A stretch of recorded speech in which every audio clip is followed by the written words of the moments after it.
Maybe sometime it'll connect.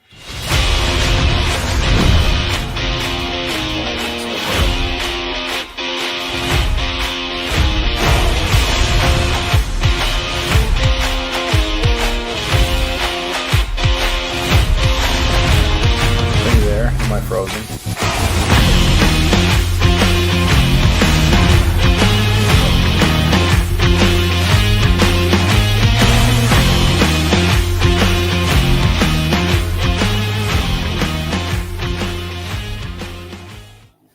I think I lost everything. Hello? I see you, Ryan. Are we there? I don't know why I'm having such a hard time here. It's always something with you, Ryan. How could you be Is having it that bad? No, you're fine. I think you're perfectly clear. You're receiving bad signals.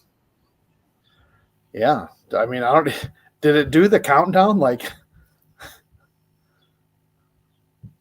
yeah, this is What have you been doing out? What have you been doing out there in Arizona? Doing a little peyote or anything? No, we're hanging out, having a good time, taking care of my mom. And yeah, I can't even. Stuff's not working for me out here, really. Well, it's the best you've ever looked. Well, that's good. I appreciate that. Oh, well, you just went live on Instagram finally. Yeah, so weird. So weird. All right, everybody. It's Thursday night barbecue chat. It's another edition, another Thursday. We are here again. I am Steve Kress. I am with It's All About the Barbecue. And, well, there goes Ryan. And during the week, you can find me over at Wanamaker's down there in Downers Grove, Illinois. Boy, it's going to be a rough show if my technological person is not going to be here to do the show with me. But, well, there it is. I'm on the screen all by myself. How exciting is that? I've always dreamed of such a thing. I've always wished for when Ryan would be gone and I could sit here and do this whole show by myself. So, well, since Ryan's not here, I don't know how to do the technical things of where he does the sponsors and everything like that. But somewhere in here on the side here, Ryan's trying to come back. We'll give him a couple minutes and see. But Ryan is out in Arizona taking care of some stuff. And obviously the internet out there is not as good. So, Ryan, how you doing, Ryan? Come in, Ryan. Come in, Ryan. Are you there, Ryan? Can you hear me, Ryan? Yeah, I can hear you, but I'm like frozen. Well, who cares if you're frozen? Just talk. So just talk. Okay, I'm doing great. How are you? Because you're moving over here. It's just not. I mean, you look absolutely. Well, I don't want to say you look perfect, Ryan, because that's kind of weird. Now you keep switching me back to my. I'm on the wrong side. No, I think we're good now. No, you just switched it again. I know. No, I didn't. I'm on the wrong side. You ever hurting my feelings? Just leave it alone. I'm going to move myself. There, now don't touch nothing. Now everything's perfect. Just go with it. Oh. Do you got the sponsor video? Is that over? Where is that at, Ryan? Is that in the media assets? Oh. Yeah, we're gonna try to switch here. No, hashtag handsome's there. You know, it might be smart. Maybe. We'll see. Where's the little sponsor video, Ryan? Is this it? Can I press it? Yeah, Thank you so much, guys. You've been absolutely amazing. Thank you. You guys are the best. Thank you so much.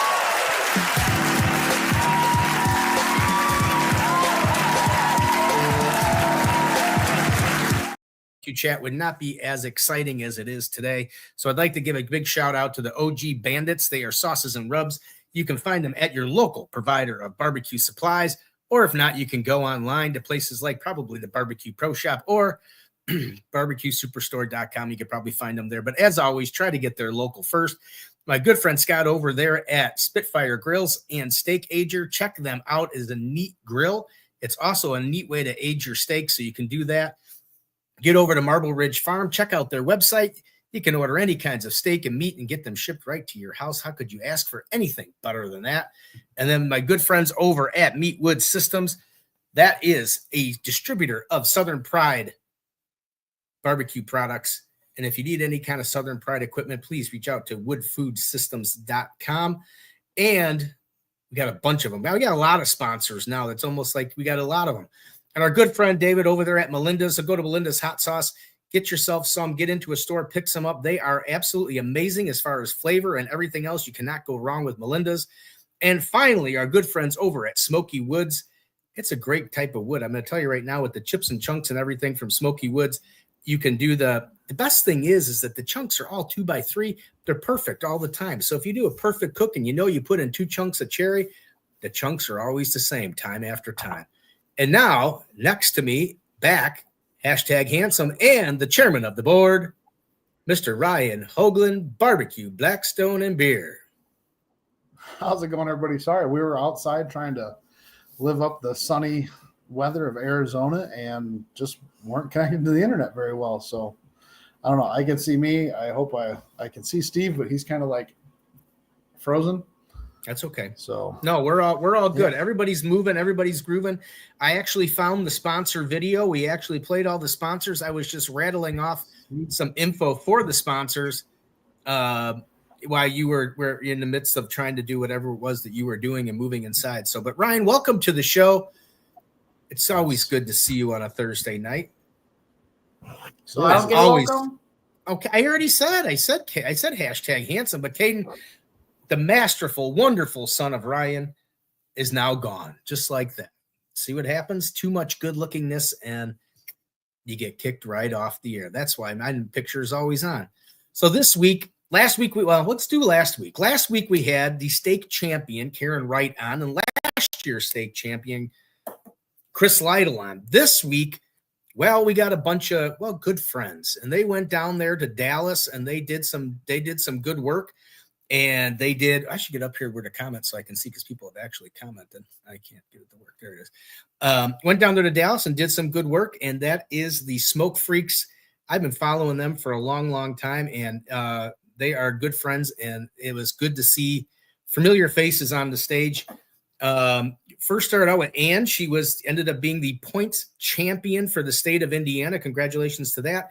And then Mr. Freak himself ended up being the rib champion. So without that, we're not going to wait for Ryan. We're going to end up bring in the Freaks, because we can't wait for Ryan forever.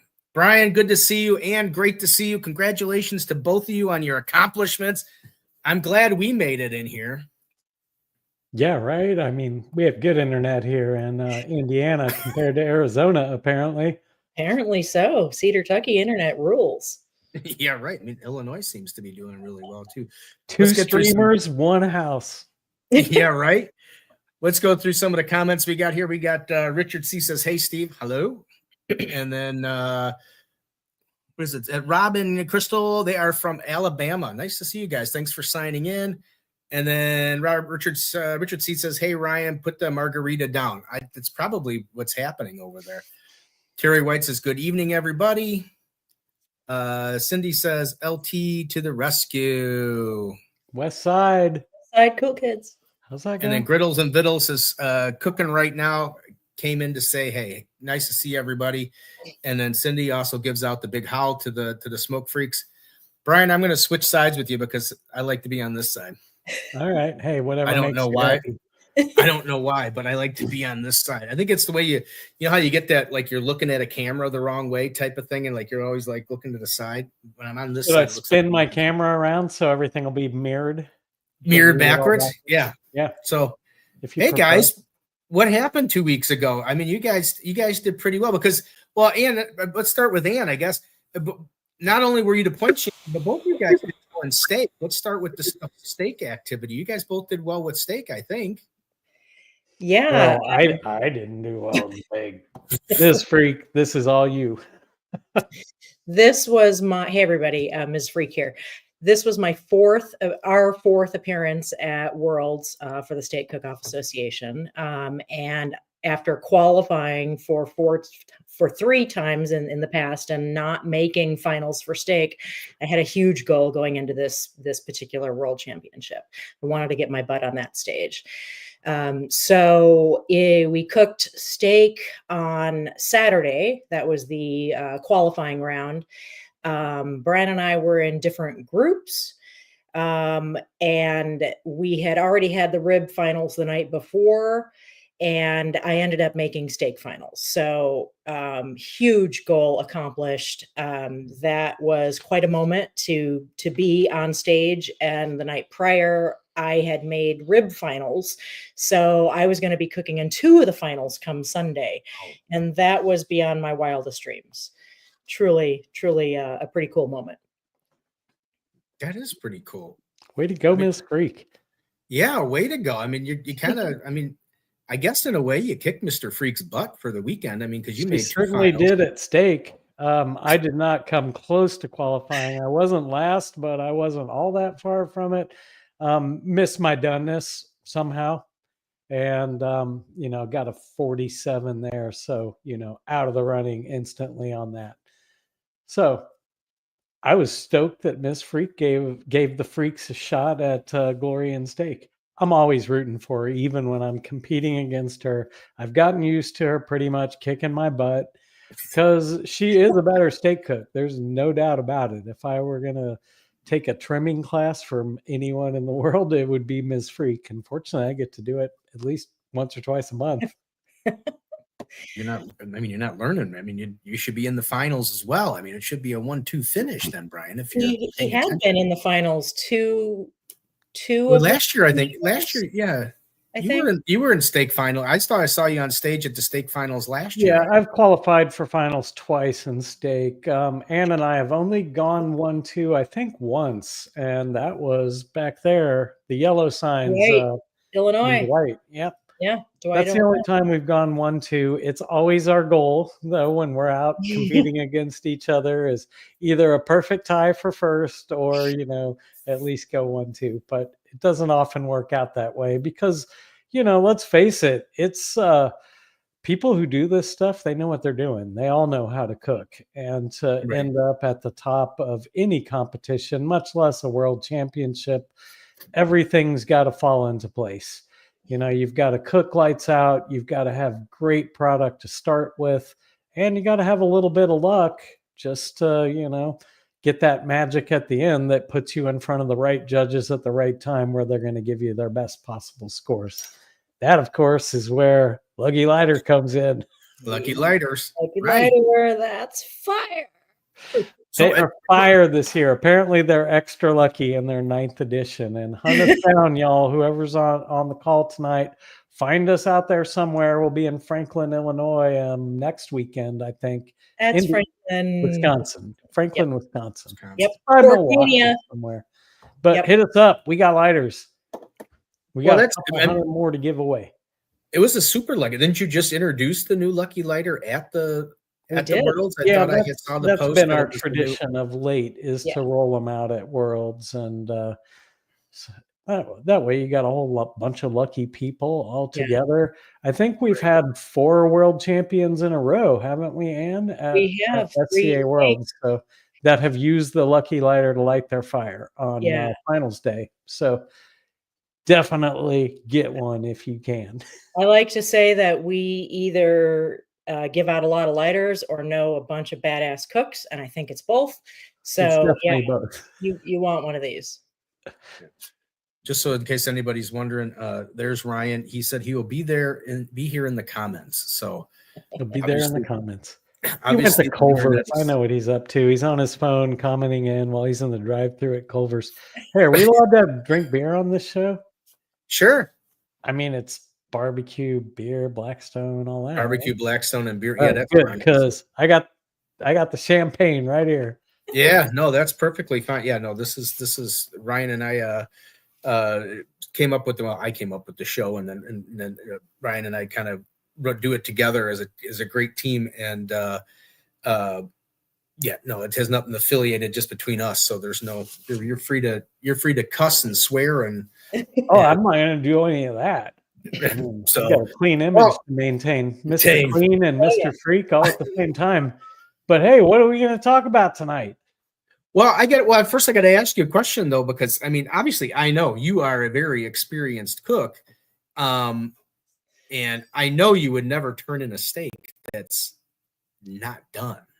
So I was just curious of what your thoughts were. I really have no idea. I mean, it's pretty rare that, I mean, a 49 out of 50, you know, that'll happen every other time. Just one judge didn't like the look of it somehow. But yeah, to pull a 47, either two judges thought I was off, one of them way off, or three judges thought I was a little off. And, you know, that's all it takes. And it's a pretty big range. I mean, it is hard to miss doneness on the card. I think, you know, when I cut them in practice, they're usually right there. I will say though, I usually cook a try hard, a fairly big try, some anywhere from 1 to 4 on that end to end ribeye. And this time, you know, that was just not in the cards at finals. I had a pretty good pick. I was 7th, I want to say, in line, and even odd tables. So I had a really good shot at a good steak, but there just wasn't one that I really liked. So I kind of ended up cooking an Ann steak instead of a Brian steak, and they cook different. So I very well could have just blown it. Yeah. I was 46th in my pick for semifinals. Almost last in line. She was almost. And that got in my head for a moment. And then I had to push it out of my head, because you just got to never give up on the chip, never give up on the steak, never give up on the box. And, you know, if anybody can trim their way out of a bad steak, it is Ms. Freak. I'm just in awe of any steak she trims, not so much the steak, but what's in the trim pile when she's done. It's a mountain of everything that consists of what you don't necessarily want to eat. If it's something that's not going to feel good in your mouth, like even a little bit sketchy or a little bit tough, she gets it out of there somehow. I mean, I don't have the dexterity or the patience or the eyesight or something to do what she does, but it's absolutely insane what she does to a ribeye steak. I am a detail freak. I got a question for you. You know how, like, you know, where the spinalis, and then you got the top, and you can get that Pac-Man type of thing, and there's usually that little wad of fat in there. Do you dig all that out of there, or do you just kind of make it look as pretty as you can? I used to make it look as pretty as I could. Sometimes, depending on where you're cooking, it's possible for your steak to be a little too pretty. So you kind of have to take some of those things in mind. I used to just dig all that stuff out of there. And now it just really depends on the steak and what its redeeming qualities are or are not. It depends on the vision I have, as I'm always visualizing that steak. That's a technique that my steak mentor, Sandy Brown from Stress Relief Barbecue, said in a class, and I've never forgotten that. Always be thinking about what your end product is going to be from the minute you lay eyes on it on that big old table as you're doing your steak selection. So it just depends on the steak, but sometimes that stuff is just, it's out of here. Yeah. No, I was just curious, because I guess I did the showdown. It was, and like I said, I'm by no means a steak cook, and I kept looking at that thing, and some people said to remove it out of there, and I tried to remove some of it, and I'm just kind of like, you know, I don't know if I'm making too much of this, considering that I'm not really a steak cook, but I just want to know, because I will say this, Steve, if or for anyone who's listening, if you want to get good at it, you just got to practice, and that's where Ms. Freak's has been relentless. You know, she often picks the ugliest steak out of the freezer when we're doing a practice and just goes to town on it. And I'll say, I've been a lot lazier in my practice. I'm like, oh, it doesn't count. I'm not really going to work on the trim that hard. Exact wrong attitude if you're trying to win a world championship.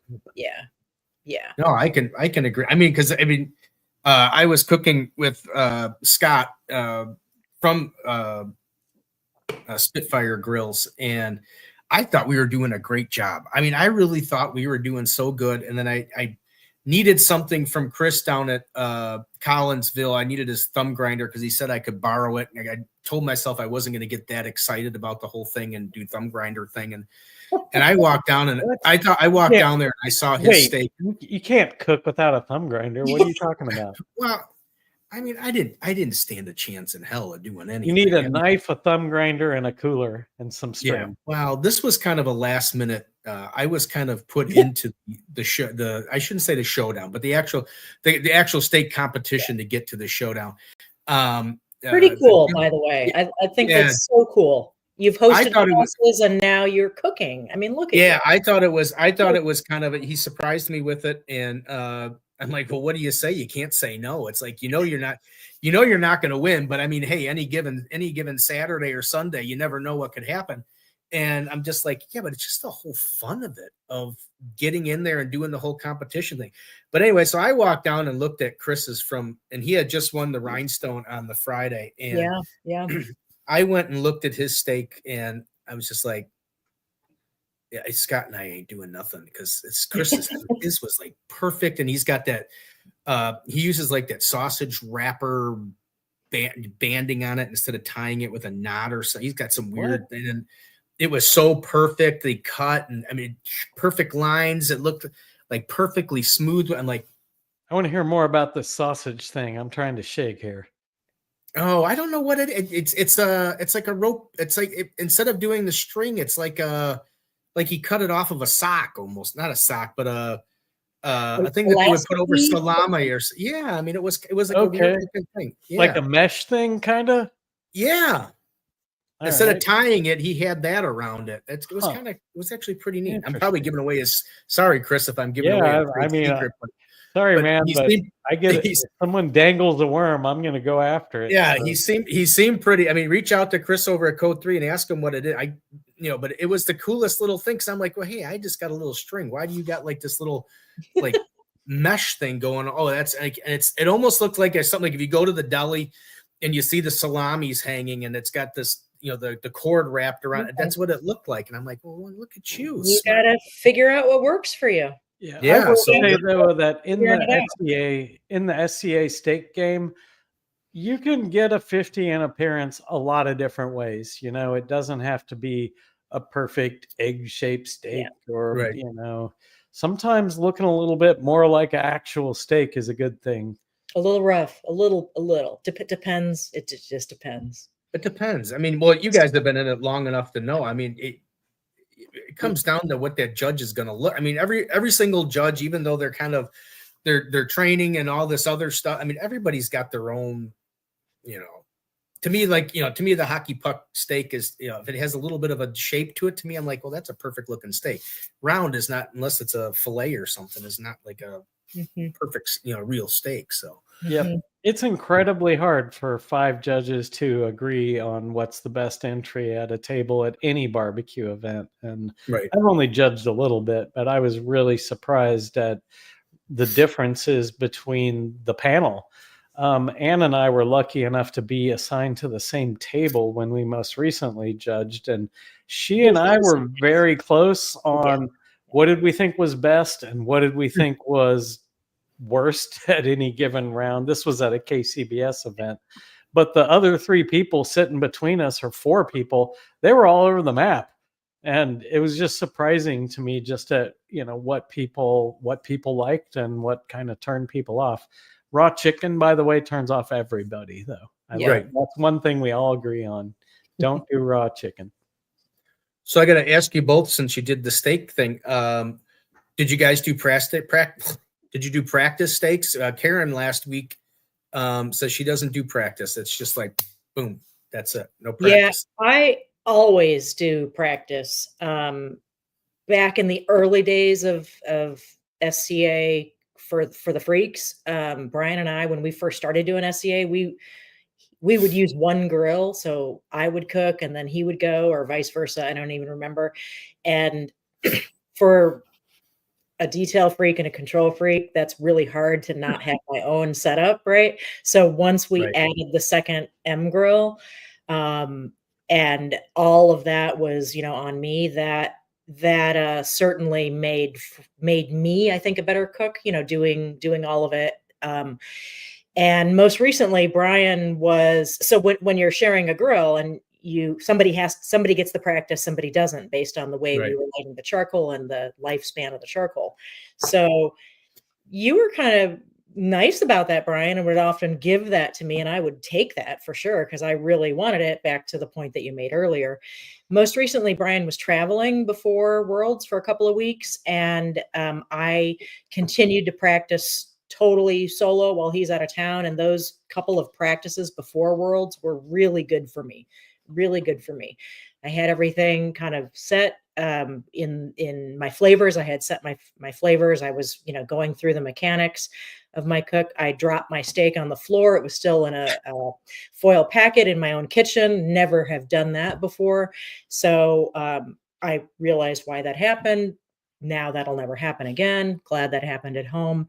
And then Mr. Freak gets home and, I'm ready to pack everything up. And he's like, hey, we should do another practice. I'm like, I'm good. But yeah, okay, cool. We can do another practice. I hadn't quite packed everything. And I'm so glad that he insisted on that additional practice, because that was a really good practice, I think, for you, Brian. And I got a lot out of it. When we got to Texas, Thursday was load in day. We got in place and we did our final practice before Saturday's cook for steak. Yeah, I'm thinking I cooked, before qualifying, I cooked 6 steaks between Murfreesboro, I think was the last comp we did, whatever the last event we did last fall, Wow. and Worlds. It's just wasn't something I was all that interested in doing over the winter. I just can't eat that many ribeye steaks, to be honest with you. I love them, but man, I'm getting up there. I got to watch out for my heart. But I've become a big fan of the practice cook myself. I did, as Ann says, used to, let her take it when we shared a grill. But lately we take 2 grills, 2 big M16s, which is a little bit ridiculous. I'm actually thinking we need to downsize, because it's getting to be a lot of wear and tear too, lifting all that. But what I'll say is, since we're now cooking on 2 grills, the practice cook for me is essential for my timeline, for my grates to be right, for the fire to be where I want it.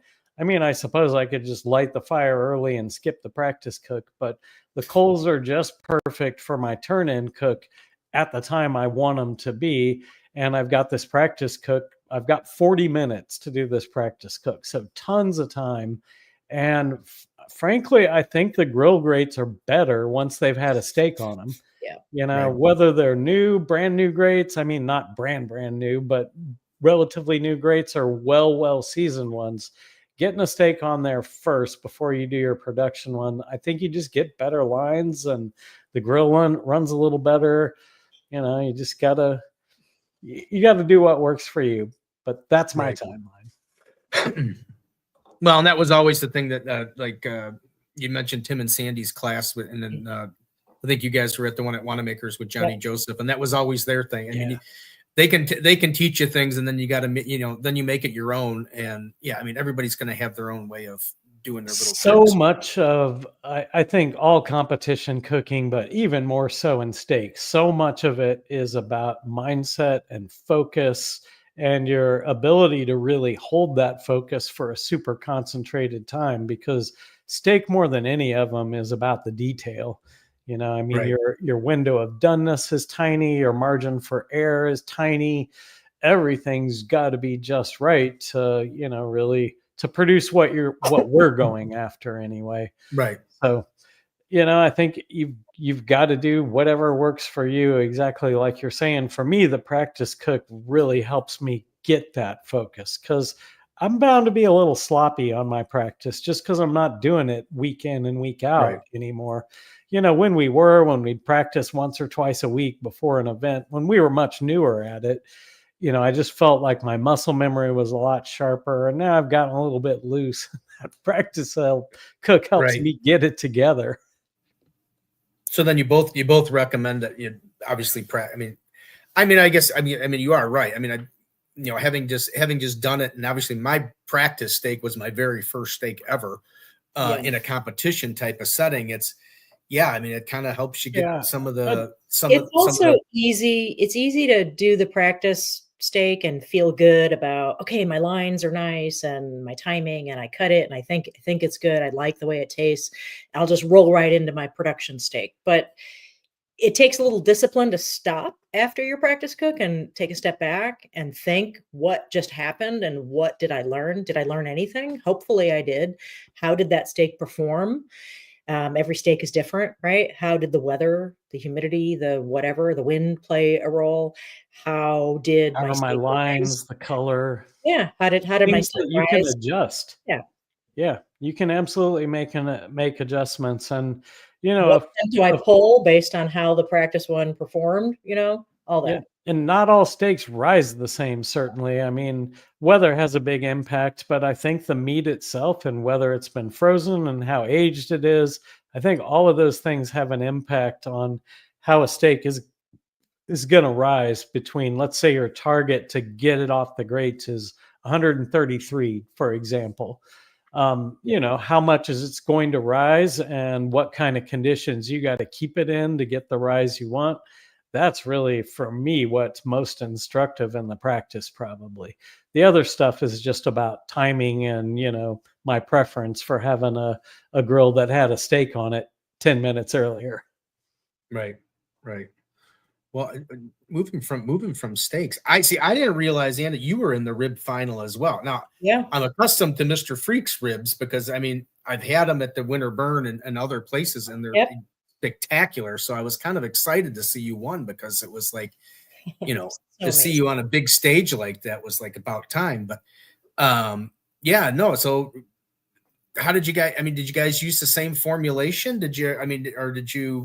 And do you have your own separate formula or? Yeah, so Brian and I have gone head to head in ribs a handful of times. Is that right, Brian? Maybe 4 times. Yeah, that's just been a thing since we got into SCA. In SCA, you cook as individuals, so there's no opportunity to be a team.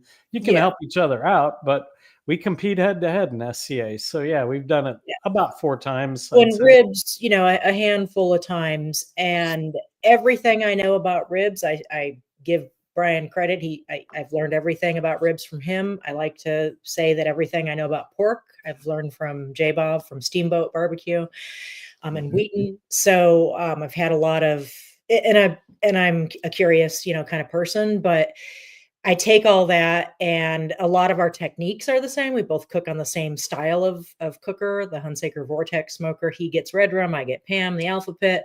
Our flavors are different. Our processes are very similar. Our flavors are a little different. Interesting. And how you man the cook or woman the cook, and when you pull and when you decide they're ready, and the decisions you make about which bones get in the box, all that. So that varies, obviously. Yeah, we've got, several variations on our core recipe that we can throw out, but we've been doing more or less the same recipe and same process since about 2019. But where we tend to make changes is in how we finish it. Are we going to sauce it, not sauce it? What are we going to sauce it with? And what's our flavor rub going to be? We're very consistent on our base rub and our color rub, because we've got a formula that works, but ribs are a canvas, and you can always paint it with a new flavor based on what you're going to wrap it with or what your flavor rub you're going to kind of infuse at the end is. Just so many ways to go for a different effect. But we have a tried and true formula at this point in ribs. A lot of it is just consistency in what we cook. We're always going for the same size of rib. We get them from Wichita Packing whenever possible. Frankly, when we're at a contest where you pick your ribs off a table, sometimes we'll struggle with that because we'll get something that's way outside the norm of what we tend to cook. And, you get something that's twice the size, then, heck, I don't know how long that's going to take. I don't know how long to adjust my pre-wrap, my post-wrap. So you just got to pit-waster your way through it and, hope for the best. I'd still feel confident cooking something like that. But, in a world championship cook, I want to know exactly what I'm cooking because I know exactly how my cook is going to go. All I have to do is control for the variables like the weather, how the pit runs to run that day. But I've done it enough that I know if I do my part, I can produce the exact result I'm looking for in exactly 2 hours and 30 minutes. Wow. So the question comes to Brian then, being that you won the whole shebanger. When you got done, did you feel like they were championship worthy, or was it like, I really messed that up? I was super confident. I I mean, I've had a really, really good track record in ribs with Ann, together. And when I've been on my own, I've won 15% of the rib events I've been in, which is a pretty crazy win rate. Our walk rate has been, I think, 63%. So we're just really, really strong in that category because we've done it a bunch and because we're, so consistent in how we do it and what we're cooking and all the rest. I almost always feel like I've got a chance. Now, I'm not going to try and tell you that every cook is great because it's absolutely not. A lot of times, I'm hoping for a 10th place call, just to get my name called because I know my recipe's solid and, I got close enough on the tenderness or the doneness. That's the beauty of ribs is what you're turning in. You tasted the bone on either side of, the racks you're putting in the box. So you know exactly what their judges are getting, especially if you wait and taste them again when you get back from turning them in. That's what they're getting. And, I knew I had a really, really strong product this time. Did I think I had a chance? I was hoping for nothing less than the world championship. And as they counted down from, I think they started calling it 10th place, maybe 15th. Every time they got one number lower, I was happier because I did not want to hear my name 7th or 5th or 4th. I'm not going to get that many shots at a world championship. And I've only been to the Royal a couple times, had 2 chances there. So, this is one of the few shots you get to take at it. So I was confident before we even left the house. I know my game is strong. I did one practice cook going into it where I invited all my neighbors or friends from down the street over and we tasted a bunch of formulas, got some advice, and, I was ready to go. So I was happy. I was thrilled, and I had absolutely beautiful ribs to cook. Excellent. And what did you think when you were, did you feel confident in your ribs or were you disappointed where you finished or you thought you did higher? I ended up 27th in the world in ribs and 19th in steak, and I feel pretty darn happy and proud of that. I was one of a few people who qualified for multiple finals, so that was incredible. When they announced ribs was a perfect tie. And I knew what Brian's number was. I had his number memorized. I had my number memorized. And we heard his number, and that was just a mind-blowing kind of experience. And then for a split second, a perfect tie, oh my goodness, because we do this freak versus freak thing when we go head to head, and we're very competitive. We're very supportive, but super competitive. Yep. But I knew Brian's number was called, and I'm like, oh my goodness, that's just insanely amazing. I can't be too greedy. I was waiting for your number too. Thrilled. I'm just but alas, it was not Miss Freak. It was Craig Sanders out of Mississippi, tied with my score. And I think the second time in SCA history where they've had they have co-world champions, which I think is kind of cool. I'm happy that it didn't come down to a coin flip, which most formats, that's what it does. There can't be a tie at the top. So when all the possible tiebreakers have been worked through, if you scored the same in every dimension, they just basically flip a computerized coin is how I understand it. And that sucks. That absolutely sucks to just lose on something like that. So I'm super, super stoked for Craig. I know he had a lights out cook. Super stoked for me. I've always wanted to be a world champion. And now I can say it is. But, it could have just as easily been Ann on that day on that cook. For our qualifying, we were in separate heats. So she had her thing going. I had my thing going. Our turn-in times were totally different. Yeah. And I think our scores were a 10th or 2 apart. I was 4th, she was 7th. Yep. But this is a game of micro inches, millimeters, whatever's really tiny. And so much when you've got great cooks, you've got great products, it's you against the judges. Are you going to find the right 5 judges who like what you did and they tasted you at the right time? Because how your product tastes depends on what they just had right before you. What came a before couple you? of crackers and a sip of water isn't going to change what's going on in your mouth that much. It just Right. doesn't. So, Right. you got to have a lot of things go right and cook it perfectly. And I would bet that at an event like that, at least half the field cooked exactly what they set out to cook and had Yeah. a lights out cook. Yeah. And, any of them could have been up there on stage. So I'm happy it was me, and I'm proud that I get to share it with my community. I mean, it's kind of cool in a way. Like, Steve, you said you've had my ribs. You Yep. can say exactly what a world champion rib Yeah. recipe tastes like, because that's what I turned in. Same thing I did at the burn when I got a perfect score there. So, my neighbors, same thing. They're like, hey, we helped them pick that recipe. And it's great for them and great for me that I can say, hey, you're going to love these. Well, I think that's good. I mean, from what you're saying about the community and everything, that's almost great for barbecue in general. I think barbecue should be more. People should include more of the community in this. It's more people feel involved and it might bring some of the. It's almost like barbecue's losing a little bit of its luster to it. Just from what I've been seeing around it, it's not as, it's become so like I don't want to say sheltered, but it's like it's.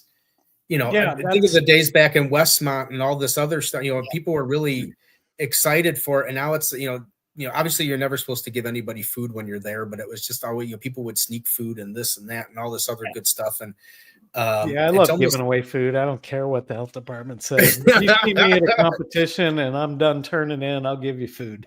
So yeah, well, yeah, no, but you're totally right, Steve. I mean, barbecue has always been a community affair. I mean, who's going to cook something that takes anywhere from 2.5 to 24 hours to sit there and eat it by yourself? It's about sharing. It's about impressing other people. It's about bragging rights. And, I think the community aspect has to stay at the heart of what we do.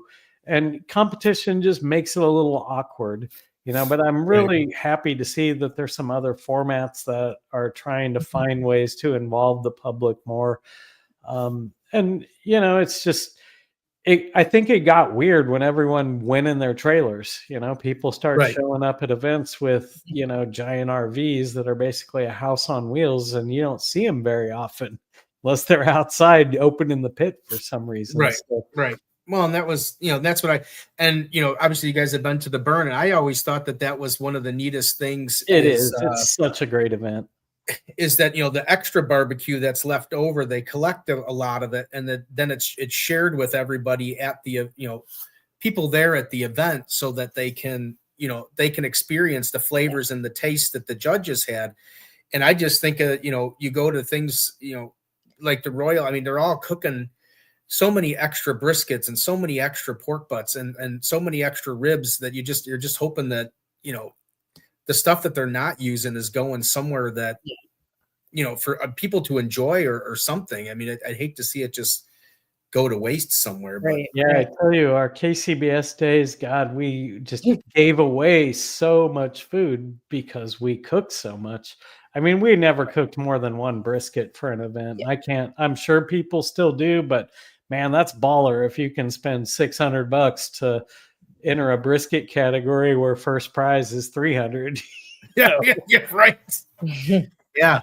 No, and I agree with you. And I've heard that a lot from a lot of the old timers, a few of them that we've had on the show, that, that's it. I mean, it's almost like, everybody, it's not like, I always bring back, Westmont and even just hanging out at the winter burn. I mean, everybody's sitting out, everybody's having a good time. It's like a little festival. But I've heard that a lot now, that, people just kind of go and they lock themselves back up in their, they come out and they do their turns or they do their temperature checks or whatever. Then they go lock themselves back up in their trailers and you don't see anybody anymore. And well, let's figure out how to change that. I mean, one thing Ann and I'd love to do is classes and seminars and things where we just get to interact with other people and hang out for a few hours, get to know people, and work through things together, and at the end taste amazing food and kind of reflect on how you got from point A to point B. But the memories that people make around the fire or the pit or whatever it might be. I mean, sure, you'll remember if you had good food or bad food, but it's more the interactions and the relationships that you build along the way that makes this whole thing awesome. And that really, to bring it back to Worlds, the moments that I'll remember forever isn't, the when my number came up, and it's not going to be, standing up on there on the stage looking out at people. It's probably going to be the walk and the immediate aftermath, and having so many friends congratulating me and genuinely being happy for me. They would have been happier for themselves, and I would have been happy for them. But Right. that's just, the way the barbecue family works. And that's what I'll always remember, is just that walk and so many pats on the back and howls and all the rest. Yeah, and that was one of the things when my girlfriend Trisha first started dating me. We went to, I think their first competition was the burn that I took her to, and she was all nervous. And I said, don't worry about it. I said, trust me. I said, Oh yeah. the barbecue community is weird. I said, that's all I can say to it, is it's weird, because you won't understand it until you've experienced it. And then she got done with it, and she's like, you're exactly right. I said, I didn't know any of these people. And then it was like, by the time the event was over, it was like we had all known each other for months or years. You know what I mean? That's just how the community functions. And Barbecue the same family. thing. Yeah, same thing happened down at the shed, and it was the same, same thing. I mean, a whole bunch of different, it's a whole different group, but it all ends up ending the same way, and it's just all one big happy, have good time family. So Absolutely. But do you guys want to divulge your steak recipe? I mean, you got your steak rub, like what you use? I mean, what do you use on your steaks? I use a very balanced flavor profile that I put together with help of the flavor guide that Brian and I have created. I think that there's something to be said for all the taste testing that we've done and the access that we have to a whole line of seasonings. You probably have heard us talk about base rubs in the past, and Johnny Joseph, his steak rub is a great one. DB180 Grill All is another really fantastic rub. Those Craig and Matt at Aces Wild have something special with some of their products for I sure. will say we rolled out a brand new recipe at Worlds that had only been just very briefly tested at the end of last season. And it's a little bit unconventional, I guess, based on what I've tried from other cooks and what I've seen in other classes. We just decided, let's try something a little bit different. And it didn't work out for me, but it got Miss Freak qualified. We'll see. But what I wanted to say really is that I'm not afraid to play with our steak recipe at all. But we'll test probably 5, 6, 7, 8 different formulations before we hit one where Ann and I both think, okay, we got something here. It's not that easy. I mean, even a micro adjustment of, changing the percentage of, let's say you got 4 things in your rub. If you change the percentage of one relative to another, you can upset the whole apple cart, or you can find magic. It's just, you got to get in there and play. One of the things we like to do is, I'll take a stuck steak and a practice steak, cut it in 4 pieces and season it 4 different ways, or 2 different ways, and use 4 different finishers in my thumb grinder, or just all these little things to discover what do we think is really perfect. And obviously we're looking for balance. If it's a steak, it's going to be a salty leaning balance and savory. It's not going to be sweet, but I guarantee you there's a little sugar in there for sure.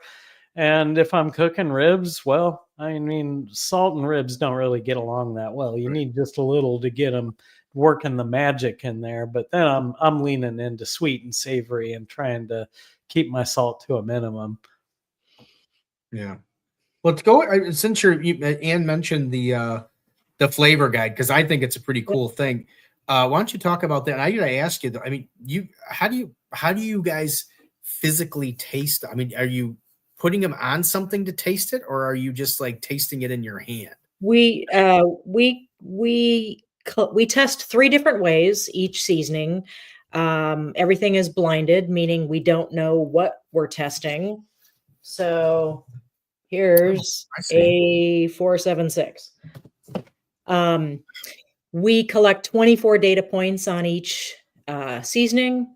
Half of those are from Mr. Freak, half of those are from me. We put that all together.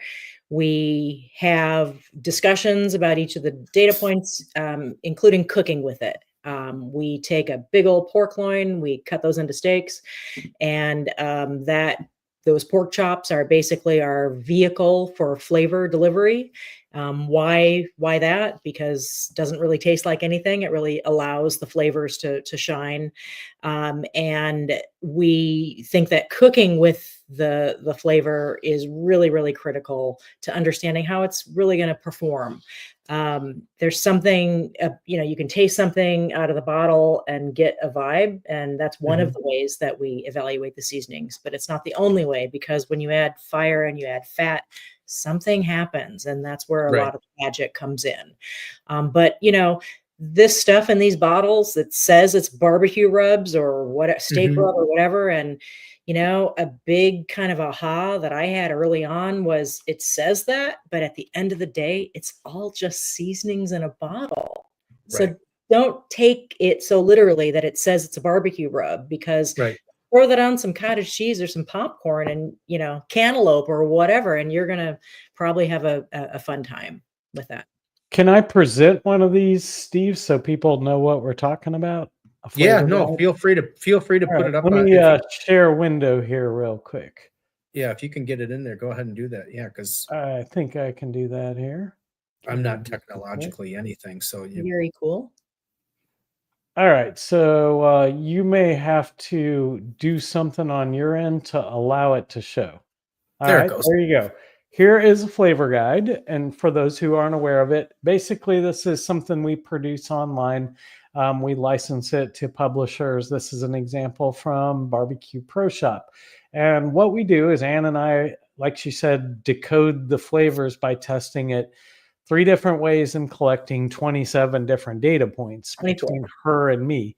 I'm sorry, 24. And then we kind of smush all that together and debate things and get to the final answer of what are the relative amounts of flavor delivery for salt, sweetness, savory, and then the heat factor.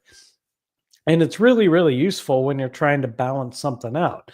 Let's say you've got 2 rubs, they work great together. Your profile is almost what you want, but it's lacking a little something. Well, this is where we'll turn to the flavor guide to find something that has that je ne sais quoi that we are looking for, but isn't going to upset the apple cart in terms of our flavor profile. And then, of course, we'll tell you what we think it particularly shines on and give you a little write-up. So that's the flavor guide in a nutshell, and I'll make this go away now. That was the flavor guide for Johnny Joseph steak rub. Oh, interesting. I was surprised it had that much heat to it. 3 is what 3 is right down the middle, and I would say 68% of seasonings are going to be right in the 3 to 3 zone.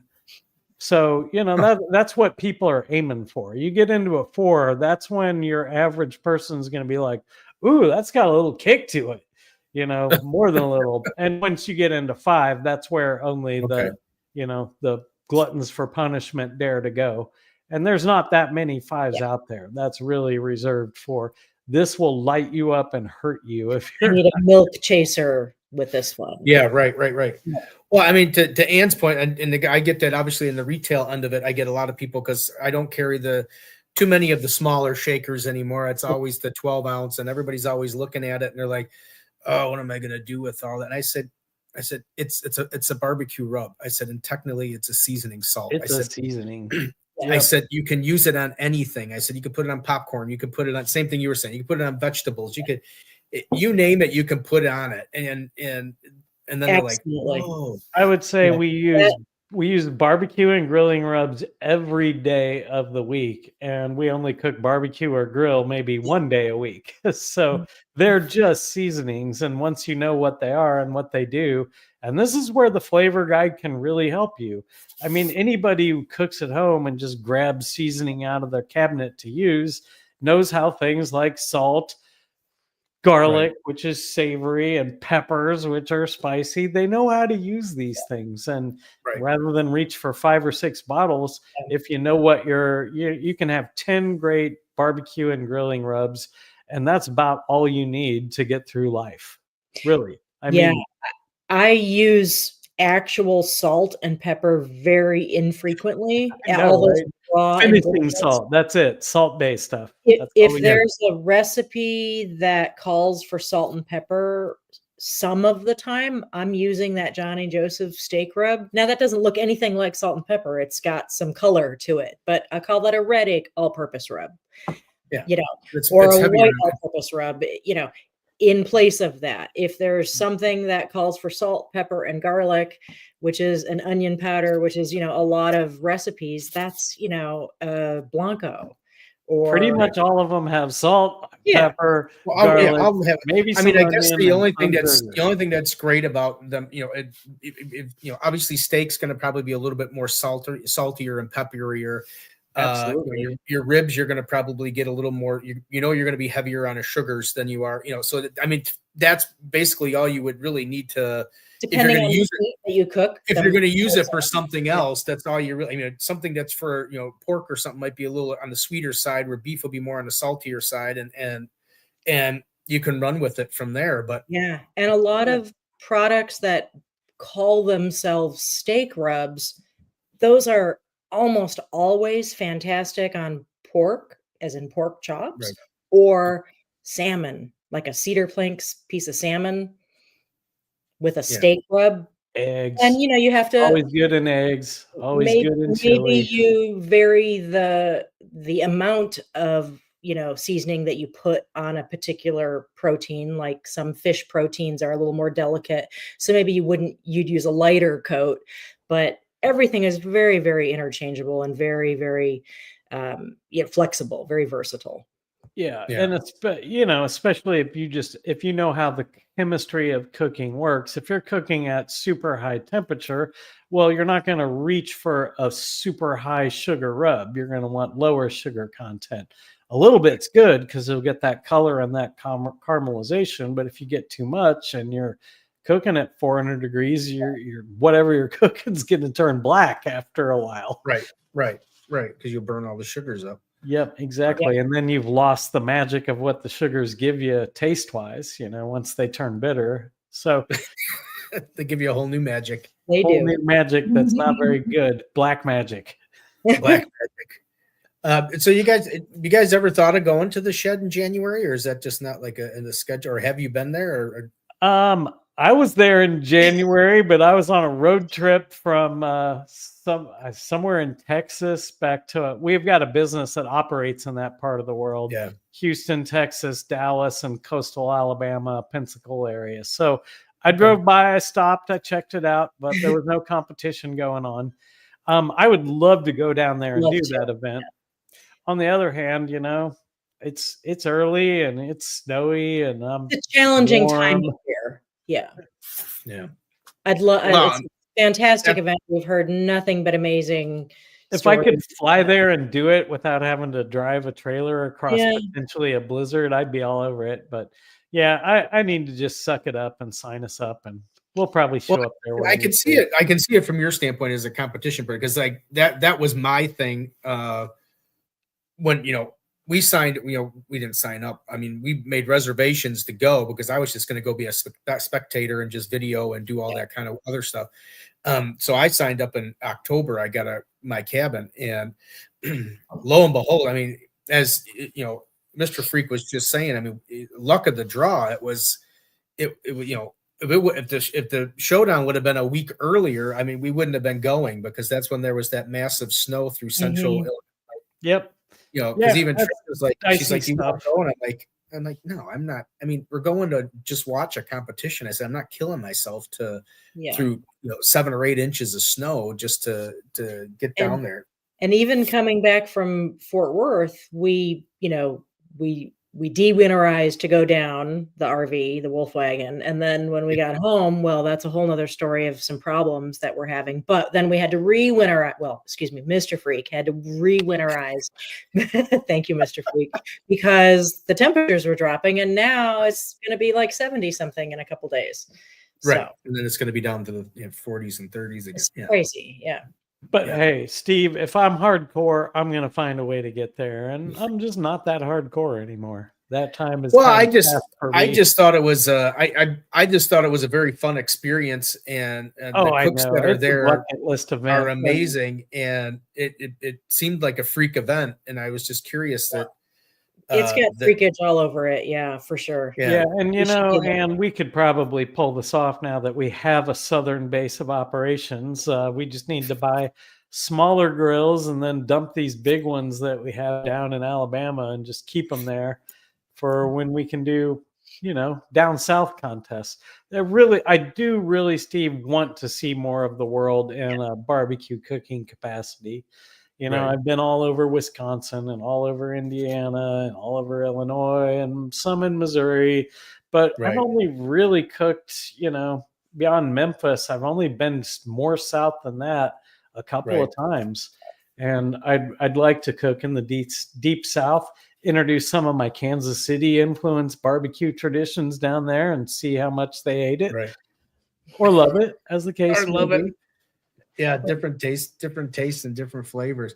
Well, I know, because that's a good point. Because you watch Paul Buab, and it gets to be at certain times of the year, and I see him down in Florida, and I see him all, but to me, it's just like, man, to drag a trailer, if you get some, but of course he's retired, so I guess if he's doing what he loves. A nice trailer. If he's got to stay an extra day because there's cruddy weather, I guess he just stays. I guess. You got a trailer that can probably sleep in, so it's not. He's got a nice trailer. We got a 4-year-old truck and a 10-year-old trailer, a 13-year-old trailer. So yeah, right. Well, what you could see if Tim and Sandy Brown are driving down, and just tell them to take your grills with you, and then you guys fly down. Somebody needs to invent a flying grill. I think people want flying cars. What about a flying grill? You just hop in and ride that thing wherever you're going. Or I could be like when I worked at a hardware store in Hinsdale one time, there was a guy that would, his job was he would drive people's motorcycles from that area. He would put him in a truck and drive them up to Sturgis, and then the people would come up there and pick. I'm like, well, we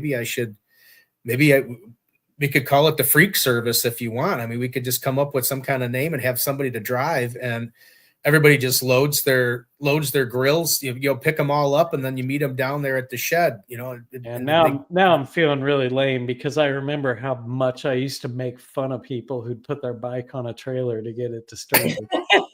We used to be motorcyclists back in the day, and if we needed to go somewhere that was 500 miles away, we'd get on the bike and we'd be there 8 hours later.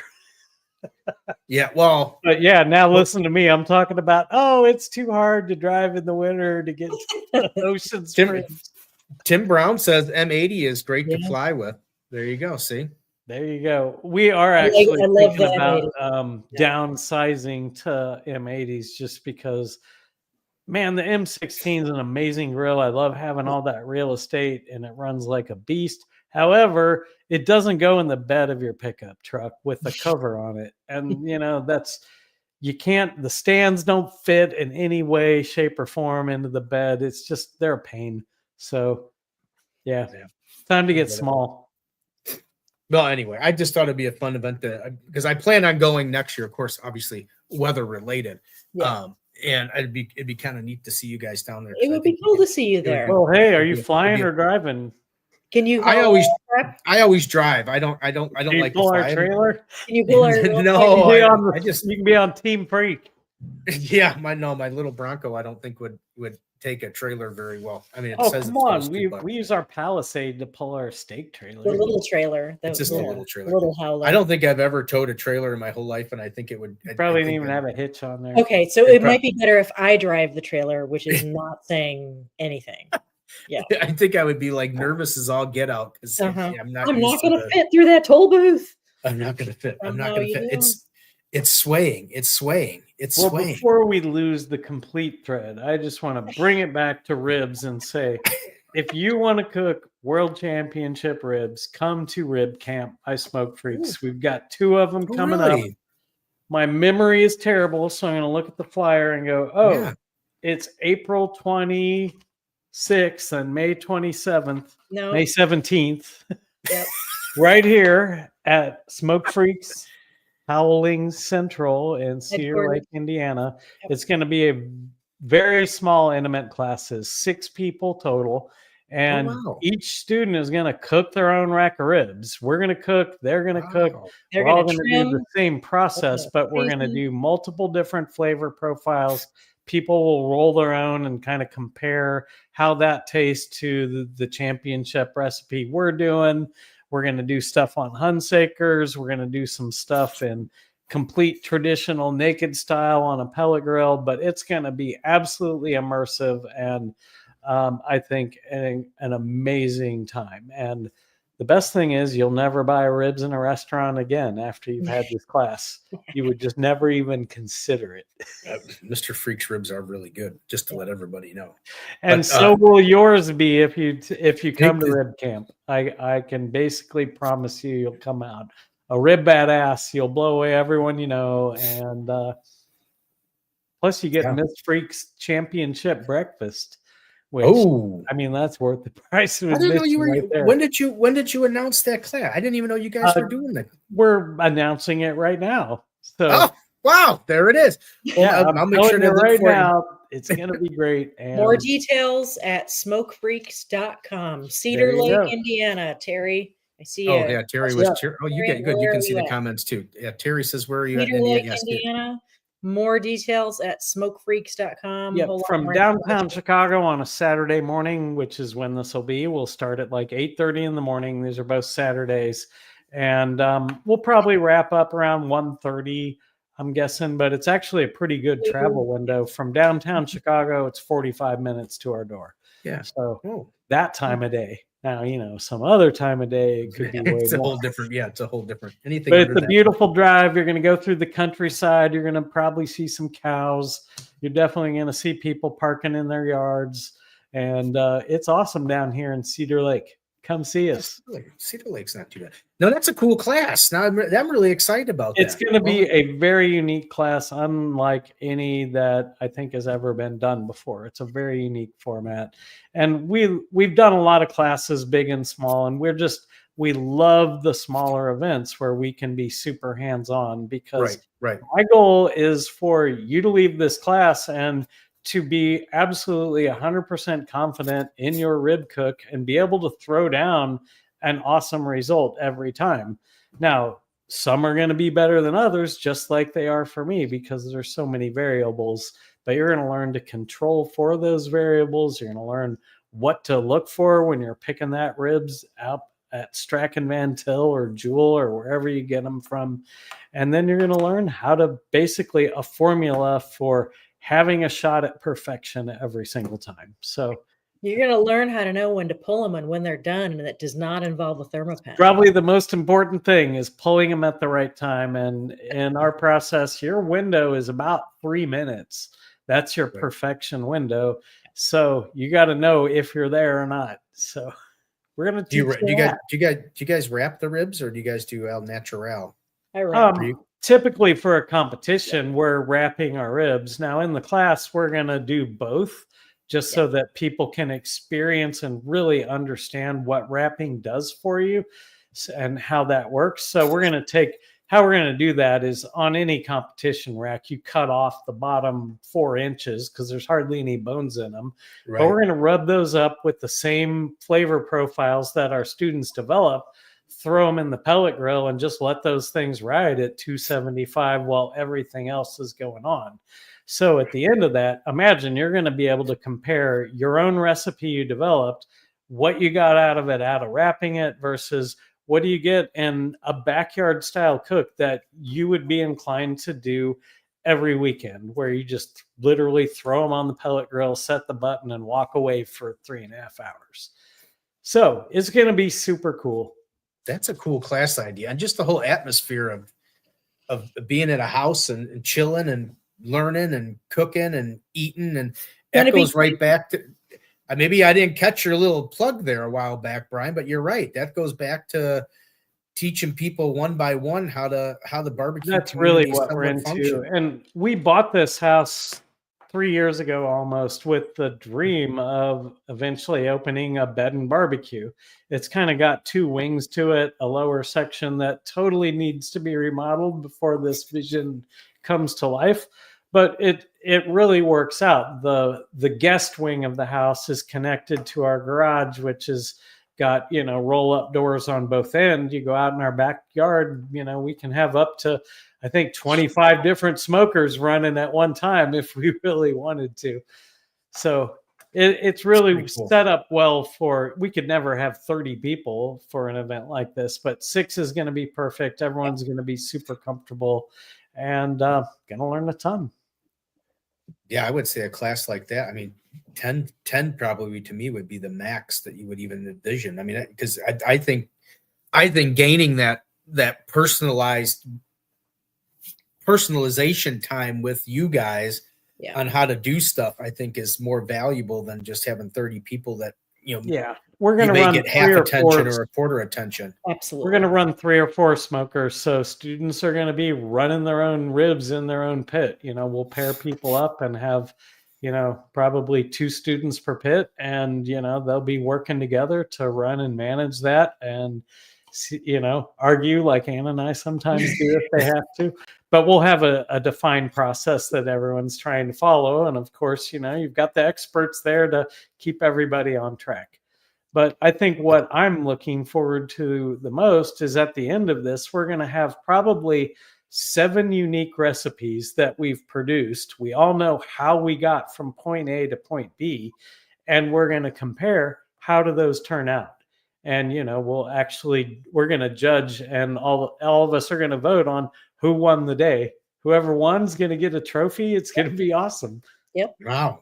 That sounds like a good, Make sure, If I don't find it or whatever, make sure you can share it in the It's All About the Barbecue and More group. Feel free to do that. All right. Well, we would love to.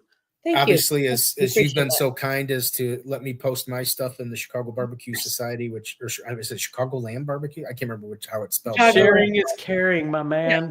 Barbecue family. We're all it's so, and no, awesome. Thanks, guys.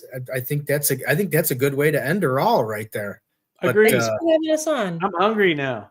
I'm hungry. I'm excited about that class. I'm kind of. Well, I hope we see you there. I might swing by and put a flyer up on your bulletin board if you got one at the shop. Yeah, I got someone. It doesn't matter. I'll find a spot for it. We can hang it up somewhere. But all right, awesome, feel free man. to swing by and we'll do that. Absolutely. I think that's a great. I'm excited about that class.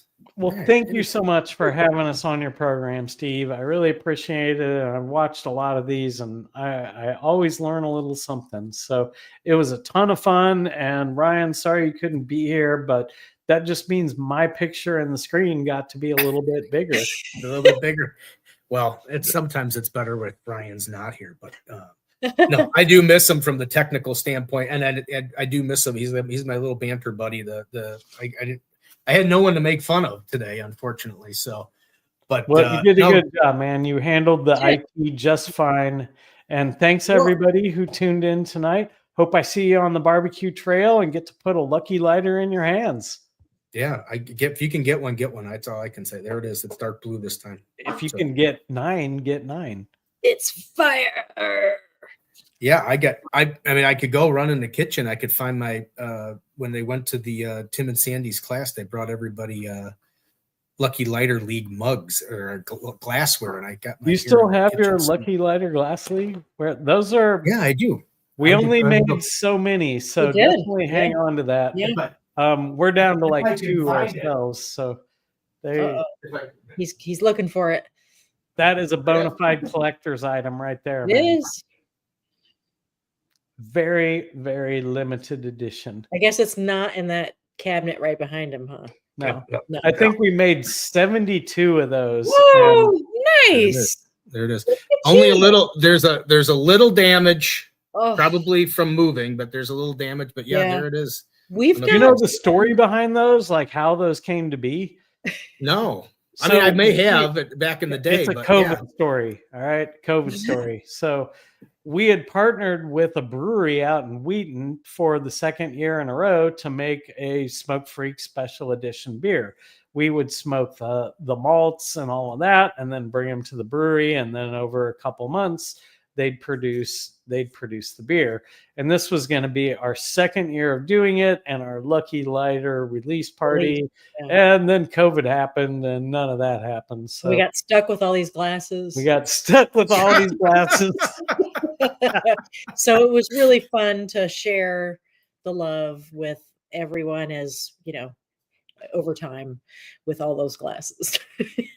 I think the whole Lucky Lighter thing is cool. I think when you guys did the I still have my sticker. My sticker's on. It's still hanging up in the grill department. But when you guys did all the stuff for the original 17, I think it was 17. Yeah. When you got them all jerseys and all The that. OG 17. OG 17. Yeah, no, you guys did a great job. I love the Lucky Lighter thing. I think it's I just like them because it gives me an excuse to get out of my introvert shell and go talk to people every now and then. So, and I can honestly say, I may have said it on the other show the last time you guys were on, but I can honestly say that I was one of the ones that signed the petition to BIC to allow you to continue making the lighters because. We got into a real battle with the 420 crowd that one year. Well, thank you everyone who tuned in tonight. I am super, super honored to be on the show and to get a chance to tell you about what we do. Have a great night, Steve. Thanks, guys. See you guys. Thank you very much for coming on. Bye-bye. Bye-bye. I can get you out of here. I'm not used to taking people off the screen. Hold on. There you go. All right, everybody. That was Brian and Ann. Thank you very much. The Smoke Freaks. Thank you so much for being on the show. They are around here anyway. A little bit of barbecue royalty here in the Chicago area. A little bit. I've known them for a very long time. Actually, I think I can remember Brian's 50th birthday. I don't know how old he is now, but I can remember his 50th birthday. So what a great group. Check out those classes. They got Smoke Freaks on Facebook. We're going to look it up, and I'm going to make sure it gets into It's All About the Barbecue. They do have the Chicago Barbecue Society. I think it is. I just look it up and I see it. I type in Chicago and it comes up. I know they run that one. So that sounds like a very awesome class to be able to sit there and get one-on-one learning. I can tell you right now, Mr. Freak can cook a rib. Maybe someday they'll get it together where Mrs. Freak can cook the steak. Well, Mrs. Freak knows how to cook ribs too. I mean, I don't know what Steve's talking about. But anyway, thanks everybody for coming on. Ryan, I missed you, buddy. I hope you come back. Just in case everybody knows, as you can see, we do have Thursday Night Barbecue Chat t-shirts.